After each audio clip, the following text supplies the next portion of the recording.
The village of Lynx Grove was abuzz with excitement.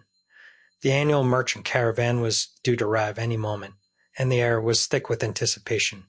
Kael stood on the edge of the village square, his eyes scanning the horizon for the first sign of the caravan. At 12 years old, he was small for his age, but made up for it with boundless energy and an insatiable curiosity. "Do you think they'll have anything new this year?" Kael asked, turning to his best friend, Mira. She was crouched nearby, gently stroking the fur rabbit that had hopped out of the forest to greet her. Mira shrugged, her green eyes sparkling with mischief. "Who knows? Maybe they'll bring something magical, or dangerous, or both." Kael grinned. That was the best thing about Mira. She was always up for an adventure. Unlike Jorn, who was currently leaning against the blacksmith's forge, arms crossed and skeptical look on his face. "You two are dreaming," Jorn said. "It's just a bunch of traders selling the same old trinkets. Nothing exciting ever happens in Lynx Grove." Before Kael could retort, a shout rang out from the edge of the village. "They're here." The trio turned as one, their eyes widening as the caravan came into view.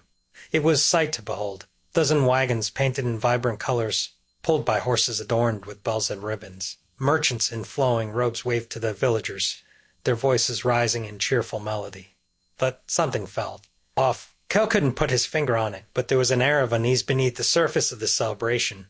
He glanced at Mira and Jorn, who seemed to sense it too. As the wagons rolled into the square, one figure stood out. A tall, hooded man dressed in dark robes stepped down from the lead wagon. His face was hidden, but Kael could feel the weight of his gaze as it swept over the crowd. In his hands, he carried a small, ornate box that seemed to with a faint, otherworldly energy. "Who's that?" Mira whispered, her voice barely audible over the noise. "I don't know," Kael replied, his curiosity piqued. "But I'm going to find out." That night, the village celebrated with a feast in honor of the caravan. The square was lit with lanterns, and the air was filled with laughter and music. Kael, Mira, and Jorn sat at a table near the edge of the festivities, their eyes never straying far from the hooded merchant. "Did you see the way he looked at us?" Mira asked, shivering despite the warm night air. "He's just merchant," Jorn said, though his voice lacked conviction. "Probably trying to sell some overpriced junk." Kael shook his head. "There's something different about him. And that box he's carrying, it's not normal." As if on cue, the hooded man stood and began to speak. His voice was deep and resonant, cutting through the noise like knife. "People of Lynx Grove," he said, "I bring you gift from distant lands, an artifact of great power hidden away for centuries. But beware, it is not meant for the unworthy." He opened the box, revealing glowing crystal that pulsed with soft, golden light. A villager's gasp, but Kael felt strange pull, as if the crystal was calling to him. Before anyone could react, a shadowy figure darted from the crowd, snatched the crystal, and disappeared into the night. The hooded man's eyes narrowed, and he turned to the trio. "You three," he said, voice urgent, "you must retrieve the artifact before it's too late. The fate of your village depends on it." The next morning, Kael, Mira, and Jorn stood at the edge of the forbidden forest. The trees loomed tall and dark, their branches twisted like grasping fingers. No one in the village ever ventured into the forest, but the trio had no choice. "Are we really doing this?" Jorn asked, his voice trembling slightly. "We have to," Kael said, gripping the small dagger his father had given him. "If that crystal is as dangerous as the merchant said, we can't let it fall into the wrong hands." Mira nodded, her face pale but determined. "The forest knows me. It won't harm us." As they stepped into the shadows, the air grew colder, and the sounds of the village faded away. The forest was alive with whispers, and Kael couldn't shake the feeling that they were being watched.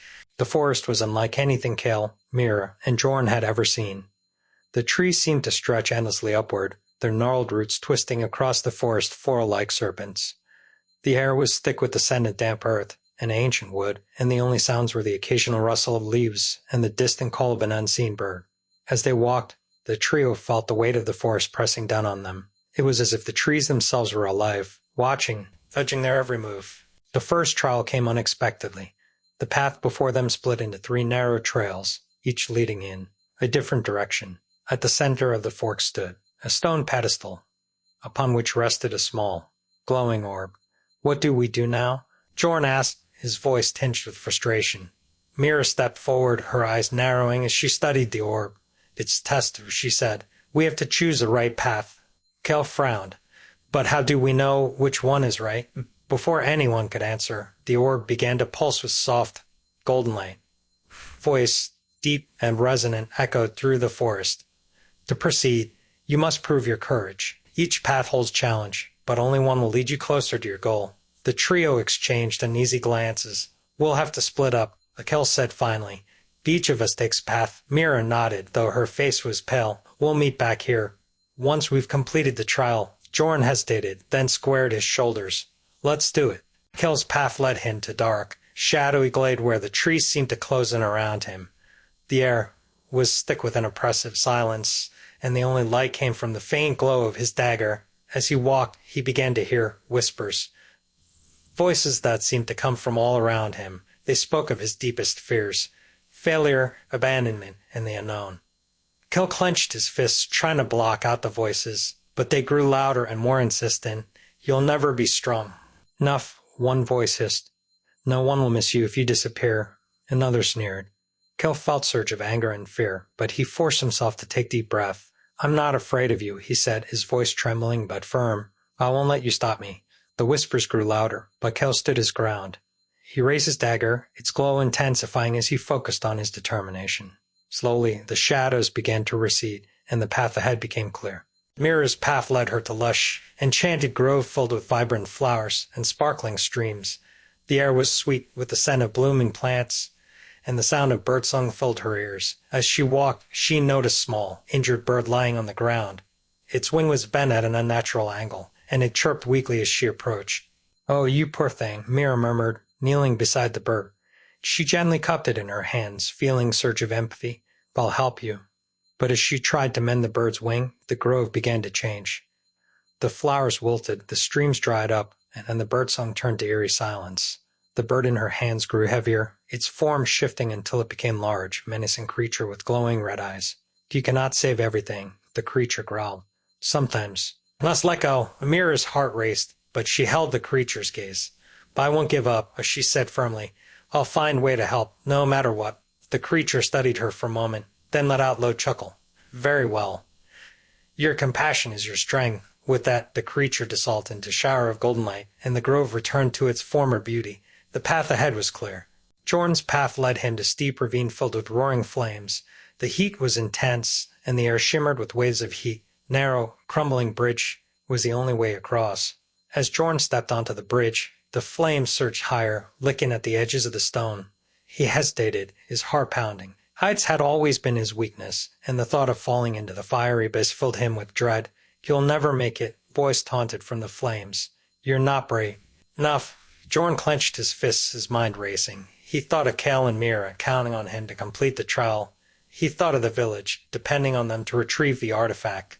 I'm not alone, he said aloud, his voice steady. I have my friends, and we're stronger together. With that, he took a deep breath and began to cross the bridge. The flames roared around him, but he focused on each step, his determination unwavering.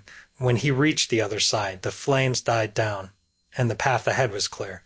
The trio met back at the fork in the path, each of them visibly shaken but triumphant. The glowing orb on the pedestal pulsed once, then shattered, revealing a small, golden key. We did it, Kael said, grinning despite his exhaustion. Mira nodded, her eyes shining with pride. We make a good team. Jorn smirked, though his hands were still trembling. Let's hope the next trial isn't as bad. As they continued deeper into the forest, the key in hand, they could shake the feeling that the forest was testing them for a reason. The trials were far from over, but they had proven their courage, compassion, and determination. Together, they were ready to face whatever came next. The next trial awaited them in a clearing bathed in silver moonlight. At its center stood a towering figure made of twisted branches and vines. Forest guardian. Its eyes glowed with an ancient wisdom, and its voice was like the rustling of leaves. To proceed, you must answer my riddle, the guardian intoned. Answer correctly, and the path will open. Answer wrongly, and you will be lost forever. The trio exchanged nervous glances, but nodded in agreement. Speak your riddle, Kael said, his voice steady. The guardian's eyes gleamed as it spoke. I am not alive, yet I grow. I have no lungs, yet I need air. I have no mouth, yet I can drown. What am I? The trio huddled together, whispering furiously as they tried to solve the riddle. Mira's eyes lit up first. Fire, she exclaimed. It's fire. The guardian inclined its head, and the path ahead shimmered into view. You may pass, it said, its voice filled with approval. As the trio ventured deeper into the forest, the air grew thicker with magic. The trees seemed to whisper secrets, and the ground beneath their feet pulsed with a faint rhythmic energy. It was as if the forest itself was alive, watching and guiding them. The first magical creatures they encountered were the whispering willows, ancient trees with long, swaying branches that seemed to move of their own accord.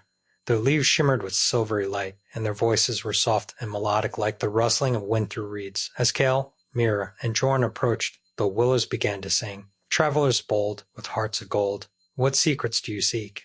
The path ahead is fraught with dread, yet wisdom lies in the meek. Mira stepped forward, her connection to nature guiding her. We seek an artifact stolen from our village, she said. Can you help us? The willows swayed gently, their leaves brushing against her face. To find what you seek, you must first understand the forest's heart, they replied. Listen to its whispers, and you shall find your way. With that, the willows parted, revealing a hidden path lined with glowing mushrooms. The trio exchanged glances, grateful for the guidance, but wary of what lay ahead. As they followed the path, they came across a clearing bathed in moonlight. In the center stood a herd of moonlit stags, majestic creatures with coats that shimmered like starlight and antlers that glowed with soft, blue radiance. The stags watched them with calm, intelligent eyes, their presence both inspiring and intimidating. They're beautiful, Mira whispered, her voice filled with wonder. One of the stags stepped forward, its hooves barely making sound on the forest floor, lowered its head, its antlers glowing brighter as it spoke in deep, resonant voice. Why do you trespass in our domain, young ones? Kael stepped forward, bowing his head respectfully. We mean no harm. We're searching for an artifact that was stolen from our village. It's dangerous, and we need to retrieve it before it's too late. The stags studied them for a moment, then nodded. The forest senses your pure intentions, but beware. The path ahead is perilous. To prove your worth, you must answer our riddle. The trio exchanged nervous glances, but nodded in agreement. The stag's voice echoed through the clearing. I am not alive, yet I grow. I've no voice, yet I speak. I've no home, yet I am always near. What am I? Jorn furrowed his brow. Think and hard. Is it an echo? He ventured. The stag's eyes glowed brighter, and it inclined its head. You are wise, young one. You may pass. The stags parted, revealing a hidden trail that led deeper into the forest. As the trio walked past, the stag called out, remember, the forest rewards those who listen to its whispers. The next creature they encountered was far less benevolent. As they crossed a narrow bridge over a bubbling stream, a massive thorn serpent emerged from the water. Its scales were a dark, iridescent green, and its body was covered in sharp, venomous thorns. Its eyes glowed with a malevolent light as it hissed, blocking their path. Who dares to trespass in my domain? It snarled, its voice like the hiss of wind through dead leaves. Kael stepped forward, his dagger drawn. We don't want to fight you. We're just passing through. The serpent called itself, ready to strike. Foolish children, you will not leave this place alive. Before Kael could react, Mira stepped forward, her hands raised in gesture of peace. Wait, we mean you no harm. We're searching for something important. Please let us pass. The serpent hesitated, its glowing eyes narrowing. Why should I spare you? Mira took deep breath, her connection to nature guiding her words. Because the forest is alive, and it watches over all of us. If you harm us, you harm the balance of this place. The serpent hissed, but its thorns seemed to retract slightly. You speak wisely, little one, but words alone will not save you. Prove your worth. With that, the serpent lunged, its massive body twisting through the air. Kael and Jorn leaped into action, dodging its strikes while Mira focused on calming the creature. She closed her eyes, reaching out with her mind to communicate with the serpent. We are not your enemies, she whispered, her voice carrying soothing energy. Let us pass, and we will bring balance back to the forest. The serpent paused, its glowing eyes fixed on Mira. For a moment, the forest seemed to hold its breath. Then, with final hiss, the serpent uncoiled and slipped back into the stream, disappearing beneath the water. The trio let out a collective sigh of relief, their hearts still racing. As night fell, the forest grew darker and more foreboding. The trio decided to make camp in a small clearing, but the rest was short-lived. A faint, eerie light appeared at the edge of the clearing, growing brighter as it approached. It was a shadow wisp, floating, ghostly creature made of swirling darkness and faint, flickering light. Its presence filled the air with sense of dread, and its voice was haunting whisper. Lost children, wandering alone, the forest's heart is not your home. Turn back now, or face your fate, for darkness waits beyond this gate. Jorn stood, his fists clenched. We're not turning back. We have job to do. The wisp floated closer, its light dimming as it spoke. Then prove your resolve. Face your fears, or be consumed by them. Suddenly, the wisp expanded, enveloping the clearing in darkness. The trio found themselves separated, each facing their own fears in the form of shadowy illusions. Kael saw himself, alone, abandoned by his friends and family. Mira was confronted by the loss of her connection to nature, leaving her powerless. Jorn faced his deepest fear, failure, and the disappointment of those who relied on him. But through their determination and the strength of their bond, they overcame the illusions. The darkness receded, and the wisp shrank back to its original size. You are stronger than you appear, it whispered before fading into the night. As the trio pressed on, the forest seemed to grow denser and more mysterious. The trees loomed taller, their branches intertwining to form a canopy that blocked out much of the sunlight. The air was thick with the scent of moss and damp earth, and the ground beneath their feet was soft and yielding. Despite the eerie atmosphere, the trio found solace in each other's company. Their shared experiences had brought them closer, and they relied on one another to navigate the forest challenges. Kael's natural curiosity often led the way. He was fascinated by the forest's secrets, constantly stopping to examine strange plants, unusual rock formations, and the occasional glimmer of light that seemed to dance just out of reach. "Do you think the forest is alive?" Kael asked one afternoon as they walked. "I mean really alive, like it's watching us?" Mira nodded, her eyes scanning the trees. "It feels like it, doesn't it? Like it's testing us, guiding us." Jorn, ever the pragmatist, rolled his eyes. "It's just forest, trees, animals, and a lot of dirt. Don't overthink it." Kael grinned, says the guy who almost fell into a ravine because he was too busy complaining about the heat. Jorn shot him glare, but there was no real malice in it. "Watch it, or I'll leave you to deal with the next giant snake." Their banter was welcome relief from the tension of their journey, and it helped keep their spirits high. Mira's bond with nature continued to grow stronger as they traveled. She could sense the forest's moods, its whispers guiding her steps. At times, she would pause, her hand resting on the trunk of a tree, as if listening to its secrets. One evening, as they made camp, Mira sat by the fire, her eyes distant. Kael noticed her expression and sat down beside her. "What's on your mind?" he asked gently. Mira hesitated, then sighed. "The forest. It's trying to tell me something, but I can't quite understand it. It's like a puzzle, and I'm missing a piece." Kael nodded, his curiosity piqued. "Maybe it's about the artifact, or the thief, or something else entirely." Mira smiled faintly. "Maybe. I just hope I figure it out before it's too late." Jorn, who had been tending to the fire, looked up. "You will. You've got knack for this stuff. If anyone can understand the forest, it's you." Mira's smile widened, and she felt a surge of gratitude for her friends. Their support gave her the strength to keep going, even when the forest whispers grew overwhelming. Jorn, though often skeptical, proved to be a steadfast and reliable companion. His practical nature and quick thinking had saved them more than once, and his determination to protect his friends never wavered.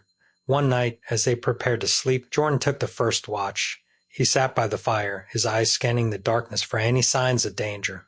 Kael and Mira were already asleep, their breathing soft and steady. As he watched the flames dance, Jorn found himself reflecting on their journey. He had always been the responsible one, the one who looked out for others. But this adventure had shown him a different side of himself. Side that was brave, resourceful, and capable of more than he had ever imagined. "Maybe there's more to me than just being blacksmith," he murmured to himself. The forest seemed to respond, the leaves rustling softly as if in agreement. Jorn smiled, feeling a sense of pride and purpose that he had never known before. After days of travel, the trio finally reached the heart of the forest. Before them stood a massive cavern, its entrance hidden by a curtain of vines. The air around it hummed with energy, and the ground was littered with shards of crystal that glowed with a faint, pulsating light. "This is it," Kael said, his voice filled with awe. "The artifact must be inside." Mira nodded, her senses tingling. "But we need to be careful.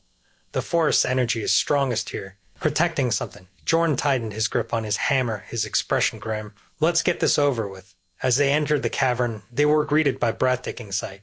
The walls were lined with crystals of every color, their light reflecting off the smooth, polished surfaces. In the center of the cavern stood a pedestal, upon which rested the stolen artifact, glowing crystal that pulsed with golden light. But standing between them and the artifact was the thief. Shadowy figure, cloaked in darkness. His eyes glowed with malevolent light, and his voice was low, menacing growl. "You should not have come here," he said, This artifact is mine, and I will not let you take it." The trio stood their ground, their determination unwavering. Kael stepped forward, his dagger glowing with a faint light. "We're not afraid of you. That artifact belongs to our village, and we're taking it back." Mira raised her hands, her connection to nature giving her strength. "The forest is on our side. You can't win." Jorn hefted his hammer, his eyes narrowed. "Let's finish this." The thief laughed, sound that echoed through the cavern. "Foolish children. You have no idea what you're dealing with." With wave of his hand, the thief summoned shadowy creatures that lunged at the trio. Kael, Mira, and Jorn fought back with everything they had, their teamwork and determination shining through.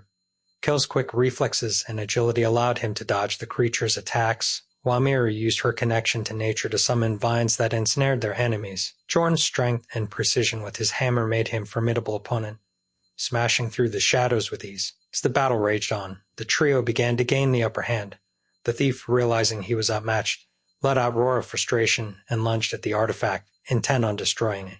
"No," Mira shouted, leaping forward to intercept him. She reached the pedestal just in time, her hands closing around the artifact as the thief's shadowy form dissipated into nothingness. As Mira held the artifact, a surge of energy coursed through her.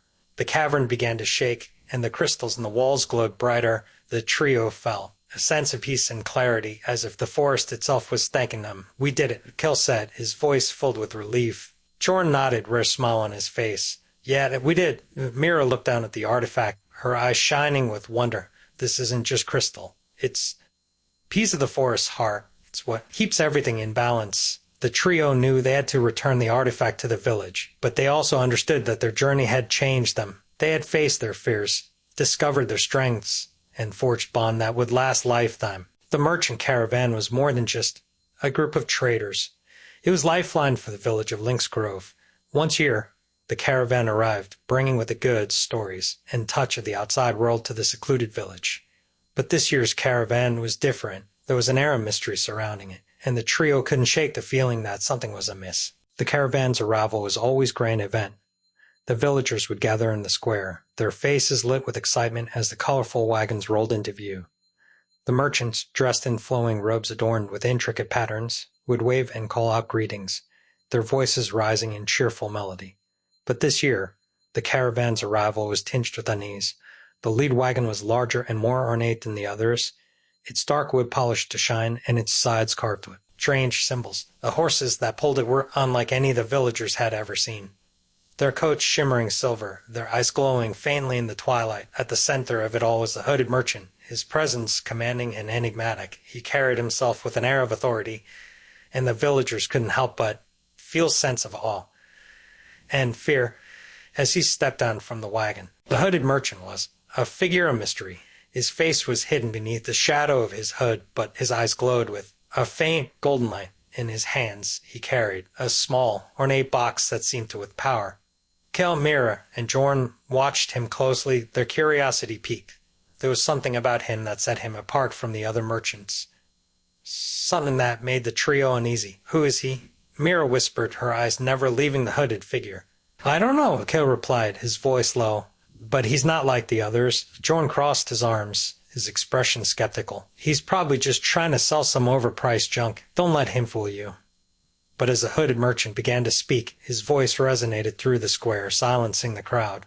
"People of Lynx Grove," he said, his tone solemn, "I bring you gift from distant lands, an artifact of great power, hidden away for centuries. But beware, it is not meant for the unworthy." He opened the box, revealing the glowing crystal that pulsed with soft, golden light. A villager's gasp, but Kael felt strange pull, as if the crystal was calling to him. Before anyone could react, a shadowy figure darted from the crowd, snatched the crystal, and disappeared into the night. The hooded man's eyes narrowed, and he turned to the trio. "You three," he said, his voice urgent. "You must retrieve the artifact before it's too late. The fate of your village depends on it." As the trio prepared to set out on their quest, they decided to learn more about the caravan and the hooded merchant. They approached one of the older villagers, a woman named Alara, who had lived in Lynx Grove her entire life. "The caravan has been coming to our village for as long as anyone can remember," Alara explained, her voice tinged with nostalgia. "It's said that the merchants are descendants of an ancient order, tasked with protecting powerful artifacts, ensuring they don't fall into the wrong hands. But why come here?" Kael asked, We're just a small village in the middle of nowhere. Alara smiled faintly. Link's Grove is more than it seems. The forest that surrounds us is ancient and filled with magic. It's said that the village was founded by those who sought to protect the forest's secrets. Mira's eyes widened. So the artifact. It's connected to the forest. Alara nodded. Yes, and the hooded merchant. He's not just trader. He's guardian, one of the last of his kind. His arrival is a sign that something important is about to happen. As the trio delved deeper into the caravan's history, they uncovered more secrets. The merchants were not just traders. They were scholars, warriors, and protectors of ancient knowledge. The caravan itself was a mobile sanctuary, carrying artifacts and relics from across the world. The hooded merchant, whose name was revealed to be Erendor, was one of the last remaining members of the Order of the Eternal Flame, an ancient group dedicated to preserving balance in the world. The artifact he had brought to Link's Grove was a piece of the heart of the forest, powerful crystal that maintained the natural harmony of the land. But the artifact was also a target for those who sought to exploit its power. The shadowy figure who had stolen it was a rogue member of the Order, corrupted by greed and ambition. His name was Malachar, and he had once been Erendor's closest ally. Before the trio set out on their quest, Erendor approached them, his expression grave. "You must understand the gravity of your task," he said. "The artifact is not just crystal. It is a piece of the forest's soul. If it falls into the wrong hands, the consequences will be dire." Kael nodded, his determination unwavering. "We'll get it back, no matter what." Mira stepped forward, her eyes filled with resolve. "The forest is part of me. I won't let it be destroyed." Jorn crossed his arms, his expression serious. "We'll stop this Malachar guy, whatever it takes." Erendor studied them for a moment, then nodded. "You have the courage and strength to succeed. But remember, the forest will test you. Trust in each other and you will prevail." As the trio prepared to leave the village, the caravan began to pack up. The merchants moved with practiced efficiency, their wagons soon ready for departure. Erendor stood at the edge of the village, his hood pulled low over his face. "Will you be here when we return?" Kael asked, his voice tinged with uncertainty. Erendor shook his head. "My path lies elsewhere, but I have faith that you will succeed. The forest has chosen you for a reason." With that, the caravan began to move, its wagons rolling out of the village and into the misty horizon. The trio watched until the last wagon disappeared, their hearts filled with mixed determination and apprehension. The trio's journey through the Forbidden Forest had brought them closer than ever to their goal. The artifact, the heart of the forest, was within reach, but so was Malachar, the rogue guardian who sought to exploit its power. The forest itself seemed to pulse with anticipation, its ancient magic guiding the trio toward their final confrontation. As they traveled deeper into the forest, Mira felt the whispers of the trees grow stronger. They spoke of an ancient balance, of a time when the forest and its guardians lived in harmony, but they also spoke of betrayal, of Malachar's fall from grace and his descent into darkness. "The forest is trying to warn us," Mira said, her voice barely above a whisper. "Malachar isn't just after the artifact. He wants to use it to control the forest, to bend magic to his will." Kael frowned, his hand tightening around the hilt of his dagger. "We can't let that happen. If he succeeds, the forest and our village will be destroyed." Jorn nodded, his expression grim. "Then we stop him, no matter what it takes." The trio pressed on, their resolve unshaken. The forest seemed to respond to their determination, the path ahead clearing as if to guide them. But the closer they got to their destination, the more the air seemed thickened with tension. At last, they reached a vast clearing bathed in an eerie silver light. At its center stood Malachar, his dark cloak billowing in the wind in his hands. He held the artifact, its golden light flickering ominously. Around him, shadowy figures writhed and twisted, their forms shifting like smoke. "You're too late," Malachar sneered, his voice dripping with malice. "The artifact is mine, and soon the forest will bow to my will." Kael stepped forward, his dagger glowing faintly. "We won't let you do this. The forest doesn't belong to you. It belongs to all of us." Malachar laughed, cold, hollow sound. "Foolish child, you have no idea what true power is." With a wave of his hand, Malachar summoned the shadowy figures, sending them lunging at the trio. The battle was fierce, the shadows twisting and shifting to avoid their attacks. But Kael, Mira, and Jorn fought with everything they had, their teamwork and determination shining through. Kael's quick reflexes and agility allowed him to dodge the shadows' attacks, his dagger slicing through their smoky forms. But as the battle raged on, he began to tire. One of the shadows struck him, sending him sprawling to the ground. For a moment, Kael felt a surge of fear. What if they couldn't win? What if Malachar succeeded? But then he thought of his friends, of the village, of everything they had fought for. With a roar of determination, he pushed himself to his feet, his dagger glowing brighter than ever. "I'm not afraid of you," he shouted, charging at Malachar. Mira, meanwhile, focused on her connection to the forest. She closed her eyes, reaching out with her mind to the trees, the plants, the very earth beneath her feet. The forest responded, its magic flowing through her like a river. Vines erupted from the ground, ensnaring the shadows and holding them in place. The trees seemed to lean forward, their branches forming a protective barrier around the trio. "The forest is on our side," Mira said, her voice filled with conviction. "You can't win Malachar." Jorn, ever the protector, stood his ground, his hammer smashing through the shadows with relentless force. But as the battle wore on, he began to feel the weight of his exhaustion. His arms ached, his breath came in ragged gasps, and his vision blurred. But then he thought of his friends, of the promise he had made to protect them. With a roar of defiance, he raised his hammer high, its head glowing with a faint golden light. "You're not taking anything from us," he shouted, bringing the hammer down with all his strength. The impact sent shockwave through the clearing, dispersing the shadows and sending Malachar stumbling backward. As Malachar struggled to regain his footing, the artifact slipped from his grasp, rolling toward the trio. Mira reached out, her fingers brushing against its surface. A surge of energy coursed through her, and the forest seemed to come alive around them. The trees glowed with a soft golden light, their branches reaching toward the sky. The air was filled with the sound of birdsong, and the ground beneath their feet pulsed with life. The artifact. "It's restoring the forest," Mira whispered, her eyes filled with wonder. But Malachar wasn't finished. With a roar of rage, he lunged at the trio, his hands glowing with dark energy. Kael and Jorn moved to intercept him, but it was Mira who stepped forward, the artifact held high. "Enough," she shouted, her voice echoing through the clearing. The artifact's light intensified, enveloping Malachar in golden glow. He let out a scream of pain as the darkness within him was purged, his form dissolving into wisps of smoke. As the light faded, the trio found themselves standing in a transformed clearing. The trees were taller and more vibrant, their leaves shimmering with a golden hue. The air was filled with the scent of blooming flowers, and the ground beneath their feet was soft and warm. The forest seemed to sigh, its whispers filled with gratitude. The trio felt a sense of peace and clarity, as if the forest itself was thanking them. "We did it," Kael said, his voice filled with awe. Mira nodded, her eyes shining with tears. "The forest is safe." Jorn smiled, rare expression of relief on his face. "And so are we." With the artifact restored and the forest's balance renewed, the trio began their journey back to the village. The path seemed clearer now, the forest's magic guiding them home. As they walked, they reflected on their journey. They had faced their fears, discovered their strengths, and forged bond that would last lifetime. When they finally reached the village, they were greeted with cheers and applause.